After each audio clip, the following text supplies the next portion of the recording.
penyakit merebak, semua negara mempunyai kesiapan. Sepertinya pandemik sudah berakhir, nyatanya kan tidak sepenuhnya berakhir gitu.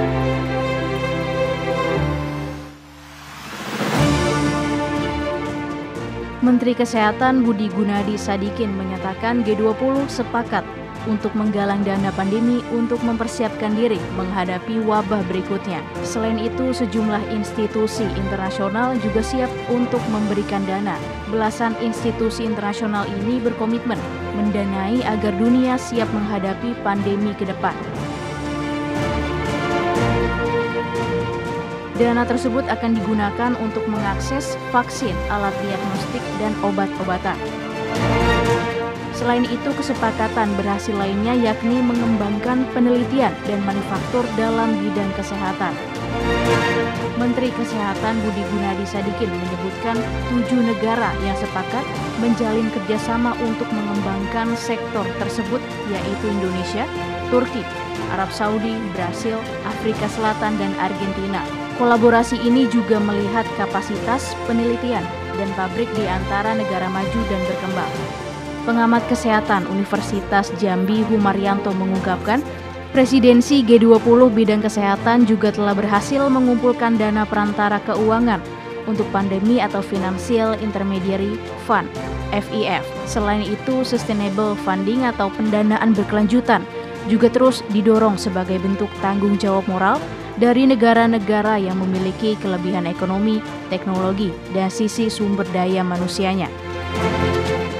Kalau sustainable funding itu konsisten, berarti kita punya jaminan bahwa apapun nanti suatu penyakit merebak, semua negara mempunyai kesiapan dan semua negara punya komitmen untuk membantu negara-negara lainnya sehingga mempunyai kesamaan dalam melangkah penanganan penyebaran penyakit sehingga penyebaran penyakit itu bisa ditekan dan tidak menimbulkan efek ekses yang kita rasakan saat ini.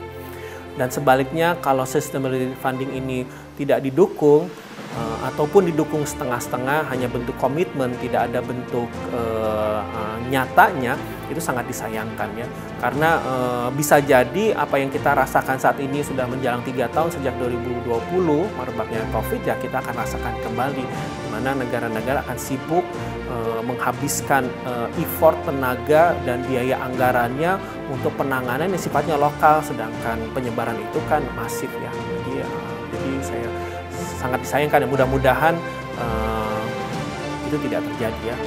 Ya mungkin persentasenya mungkin tidak terlalu tinggi, tapi minimal kan terus ada jaminan, ada dari semua negara, ya insya Allah itu bisa.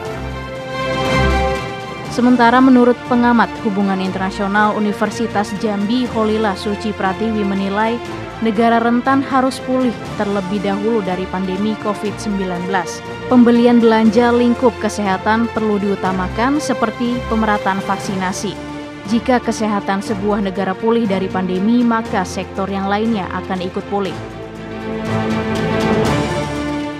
Isu yang paling melekat saat ini kan ada pemulihan ekonomi ya pasca pandemik, dan itu tidak hanya terjadi di negara berkembang, negara maju juga gitu. Jadi walaupun kita bilang sekarang sepertinya pandemik sudah berakhir, nyatanya kan tidak sepenuhnya berakhir gitu. Kita masih sedang berusaha untuk memulihkan perekonomian kita dalam negeri gitu. Jadi dari efek berkelanjutan atau spillover dari pandemik ini kan meluas gitu. Tidak hanya di lini-lini kita tadi bisa bilang kesehatan saja, tapi merembet ke ekonomi, pekerjaan, pendidikan, pariwisata, dan lain sebagainya. Jadi kalau ditanya sektor apa yang paling penting, ya menurut saya sektor yang paling utama harus diperbaiki adalah sektor ekonomi kita dulu.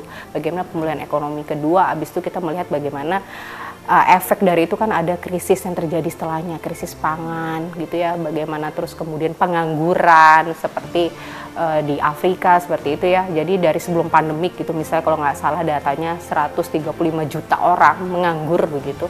Setelah pandemik itu jadi 276 juta orang. Nah itu kan drastis sekali. Jadi efek dari itu harus diperbaiki. Jadi ekonominya juga dipulihkan, makanya kemudian ada juga solusi dari upaya pertemuan G20 ini kalau tidak salah melalui Menteri Keuangan gitu ya, mencetuskan ide untuk memberikan bantuan sebesar 5 triliun US dollar, kalau tidak salah, terutama untuk bantuan ini diberikan untuk negara-negara rentan dan negara miskin tadi.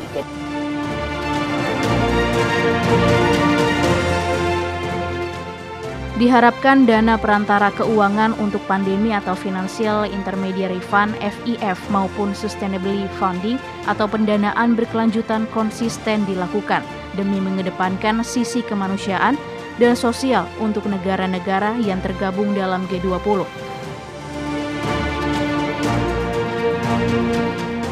Selanjutnya, para pengamat akan mendukung riset kolaboratif dengan melakukan pendataan database jenis-jenis virus yang ada.